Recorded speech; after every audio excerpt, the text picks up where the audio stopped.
Hello, dear students. Welcome back to the class. We have started the class of semester 1, AEC 01 English. I hope you have gone through the previous classes. We had started tense chapter. I am just reminding you, we had studied present tense and all the 4 types of present tense we had completed. So, present tense is over. Now we are moving towards past tense.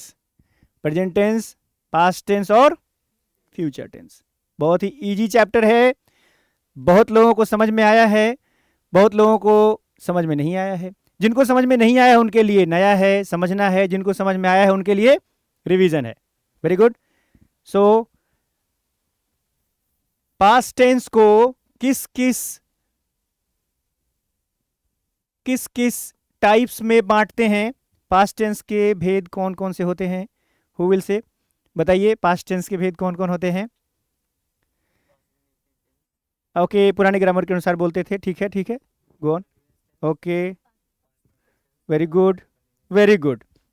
उसी indefinite को आजकल हम लोग simple past tense बोलते हैं. तो क्या क्या है? सिंपल पास्ट टेंस, उसके बाद past continuous tense,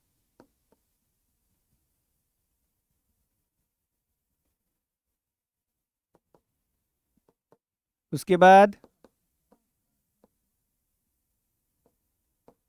past perfect tense, और उसके बाद past perfect continuous tense. Very good. हम स्टार्ट करेंगे आज सिंपल पास्ट टेंस को.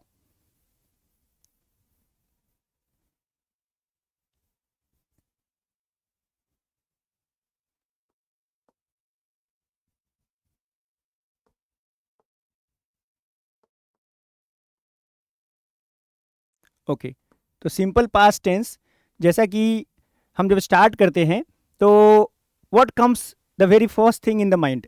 अगर कोई सेंटेंस हमारे इंग्लिश में आता है तो उसे हमें हिंदी सोचना होता है. अगर हिंदी में आता है तो उसे इंग्लिश सोचना होता है. तो हम यहाँ ट्रांसलेशन के रूल को देखते हैं. ट्रांसलेशन रूल को देखने के लिए सबसे पहले क्या होता है?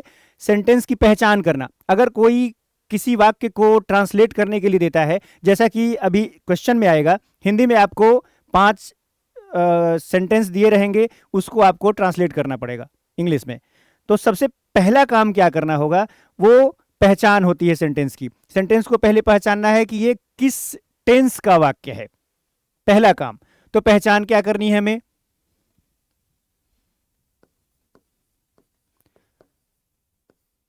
हिंदी में वाक्य रहेगा, हिंदी से इंग्लिश बनाना रहेगा, तो हम पहचान क्या करेंगे? तो जिस हिंदी वाक्य के अंत में क्या रहता है? क्या रहता है? तातेती तो सिंपल प्रेजेंट टेंस में होता है. या ये गुड. जिस हिंदी वाक्य के अंत में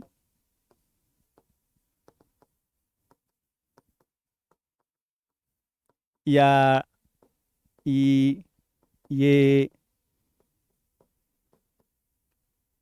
इत्यादि में से कोई भी लगा रहता है उसे क्या कहते हैं? सिंपल पास्ट टेंस का वाक्य कहते हैं.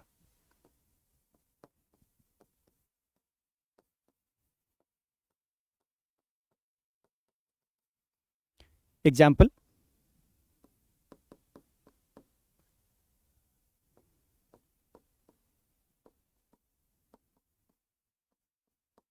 आज मैंने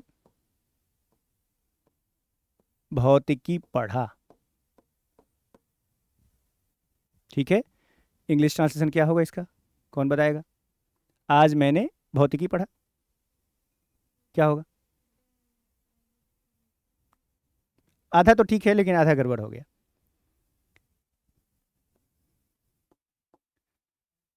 टुडे आई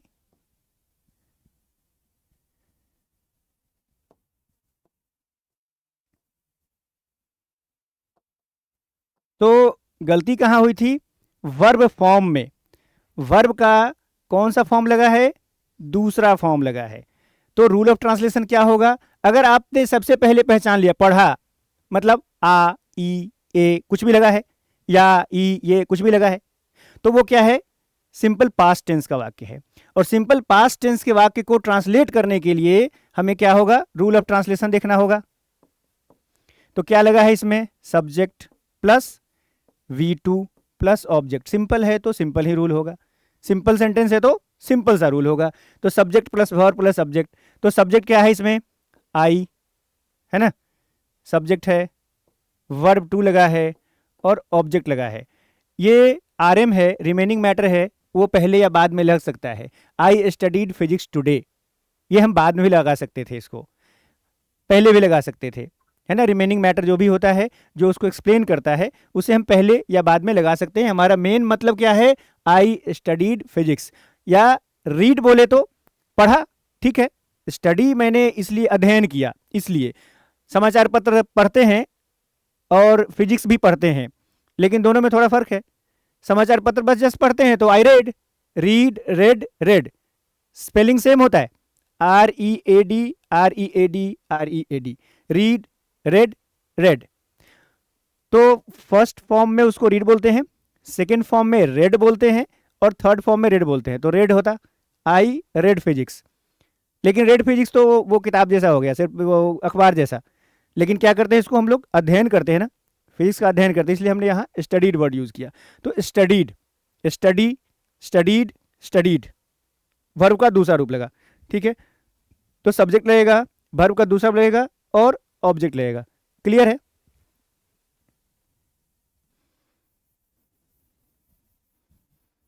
डिटेल एग्जाम्पल देखते हैं, किसके साथ क्या लगता है। तो ये सिंपल है, इसमें कहीं कोई समस्या नहीं होती ट्रांसलेशन बनाने में।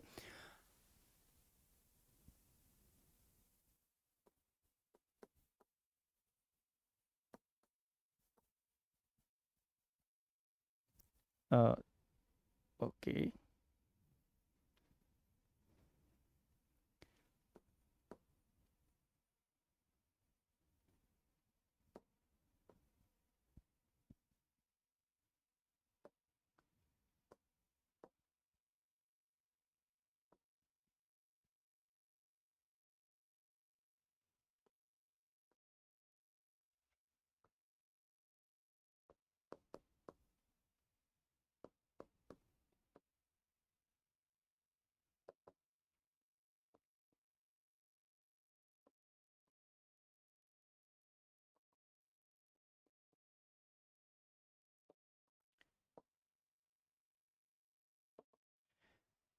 वैसे पिछले दिन ही बता दिए थे पर्सन और नंबर के बारे में, क्लियर बता दिए थे।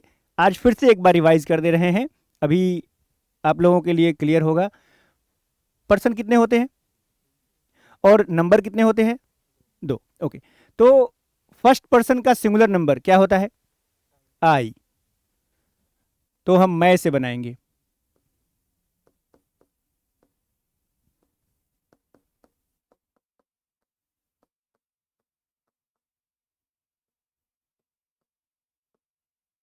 मैंने रोटी खाई। फर्स्ट पर्सन के पूरा नंबर में क्या होगा? वी, मतलब हम लोग।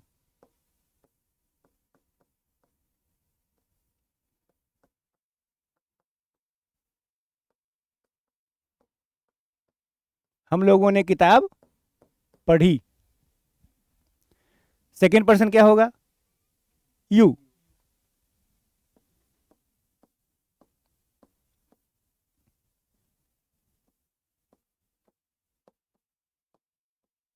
तुमने सिनेमा देखा, और इसमें तुम लोग।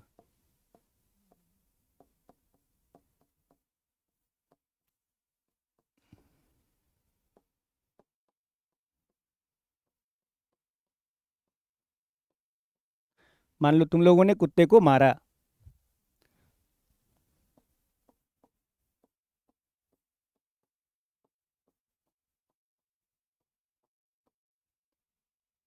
गया गया गया।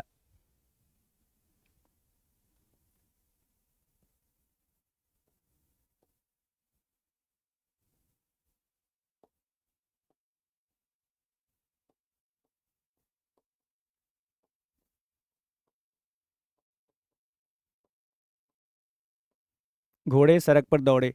अब बताओ, मैंने रोटी खाई, बना सकती है? आसान है। पीछे से कोई भी? तुम्हारा सही है। सिंपल है। मैं, आई, ये क्या होता है? एक, दो, तीन। पहले मैं का बनाएंगे, फिर इसका बनाएंगे, तब इसका बनाएंगे। तो मैंने कहा आई, खाना का एट, ईट, एट, ईटेन, वर्ब का दूसरा रूप। और ये इसका ब्रेड, रोटी, चपाती कुछ भी बोलते हैं, ठीक है। तो आई एट ब्रेड बोला, ब्रेड भी एक्सेप्टेड है, ब्रेड भी बोलते हैं। हिंदी का शब्द है, इसको इंग्लिश में डायरेक्ट रोटी भी लोग बोलते हैं, चपाती बोलते हैं, okay, accepted bread, no problem. I ate bread. हम लोगों ने किताब पढ़ी। आगे से,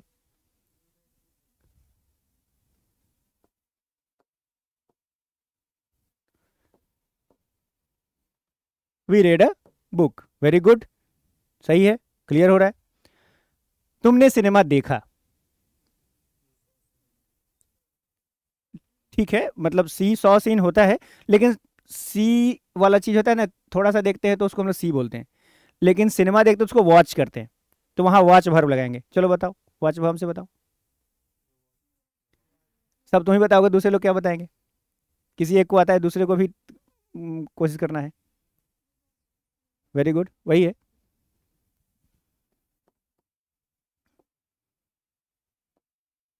you watched a cinema, movie, film, कुछ भी। तुमने सिनेमा देखा, यू वॉच्ड अ सिनेमा। तुम लोगों ने कुत्ते को मारा। समझ में आया है? बताओ। You kill the dog. ठीक है। हम मतलब सीधे मारने के बोले था मैंने, बीट, बेट, बिटन। मैंने सिर्फ मारने वाली बात की थी, हिट, हिट, हिट। अब तुमने किल की बात कर दिया, लेकिन इससे ये क्लियर नहीं होता है कि लाठी डंडे से मारने की बात थी या फाइनल मारने की बात थी, तो एक्सेप्टेड। चलो, जो बताया तुमने उसी को मान लेंगे। You killed the dog. You killed the dog, very good. ये तो बहुत आसान है। गया, गया, गया।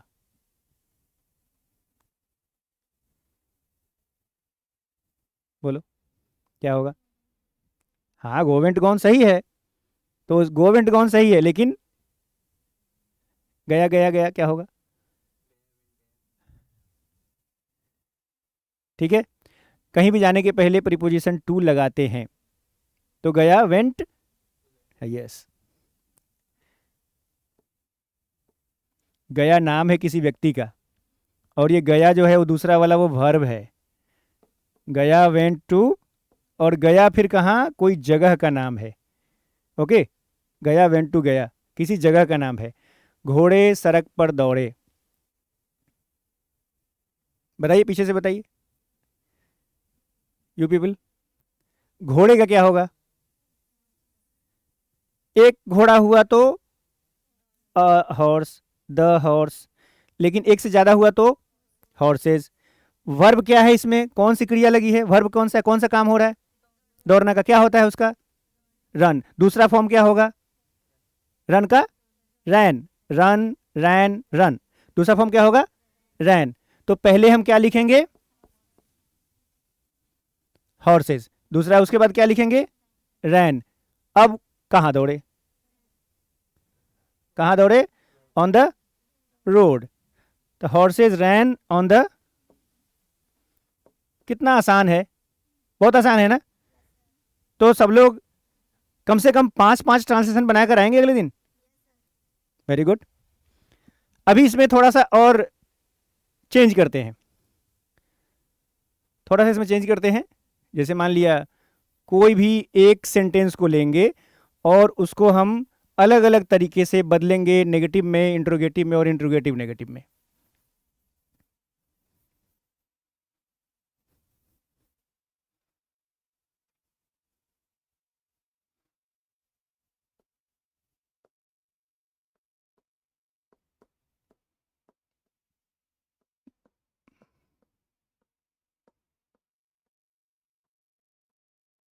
इसमें मैं क्लियर कर देता हूं, मारा वाली बात नहीं है, पीटा वाली बात है।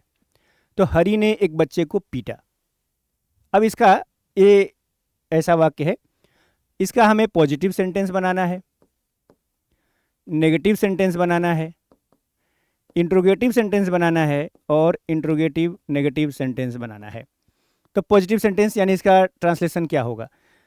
हरी ने एक बच्चे को पीटा, इसका नकारात्मक क्या होगा? हरी ने एक बच्चे को नहीं पीटा। सवाल पूछेंगे तो क्या बोलेंगे? क्या हरी ने एक बच्चे को पीटा? और अगर पॉजिटिव नेगेटिव बोलेंगे, इंट्रोगेटिव नेगेटिव बोलेंगे तो क्या बोलेंगे? क्या हरी ने एक बच्चे को नहीं पीटा? ठीक है, तो इसी को हम लोग ट्रांसलेट करके बताएंगे। हरी ने एक बच्चे को, बस समझ में आ गया है, इसलिए इसको बार बार लिखने की जरूरत नहीं है। हरी ने एक बच्चे को पीटा, क्या होगा ट्रांसलेशन बताइए? जिन लोगों को समझ में नहीं आ रहा था अभी और आज जिन लोगों ने रिवाइज कर लिया ना, वो लोग बताएंगे। हरी ने, बोलो, वेरी गुड।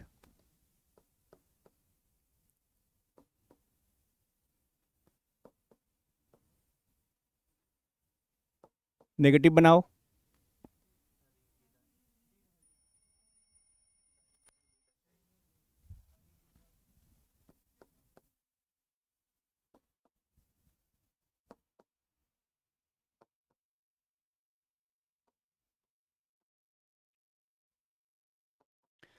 किसी ने डिडेंट कहा, किसी ने डिड नॉट कहा, तो क्लियर कर देते हैं, दोनों ही सही होता है, लेकिन डिडेंट हमें बातचीत की भाषा में यूज करना चाहिए। जब हम लिखते हैं तो फुल फॉर्म डिड नॉट ही लिखना चाहिए, लिखते समय डिड नॉट लिखना चाहिए। बातचीत की भाषा होती है जहां हम लोग डायलॉग लिख रहे होते हैं, वहां डिडेंट चलता है, लेकिन अभी डिड नॉट ही लिखेंगे।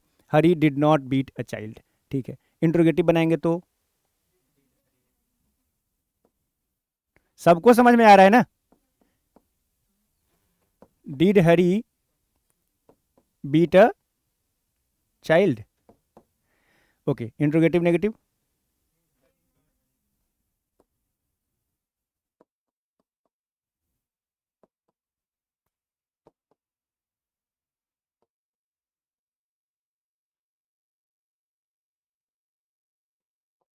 ठीक है, did Hari beat a child, sign of interrogation. Did Hari not beat a child, sign of interrogation. Clear है? क्लियर हो गया? अब अपने से ट्रांसलेशन बना सकते हैं। हिंदी में कोई 5 वाक्य सोचेंगे, उसको इंग्लिश बना लेंगे, इंग्लिश में सोचेंगे उसको हिंदी बना लेंगे। बहुत ही आसान है, समझ में आया है उसके लिए बहुत अच्छा है, जिसको नहीं समझ में आया है उसको उसके लिए भी अच्छा है ना? ओके, जो पिछला वाला है जिसको प्रॉब्लम है टेंस में, तो पिछले के क्लासेज में जो अवेलेबल है तुम्हारे चैनल पे, तो पिछले के क्लासेज में प्रेजेंट टेंस के चारों दिए गए हैं, स्टार्टिंग से समझ लो, पूरा क्लियर होगा। और जिसको क्लियर है उसके लिए तो ठीक है, उसके लिए हम लोग फिर अगले क्लास में और आगे बढ़ेंगे। Okay, then we are closing here. Thank you.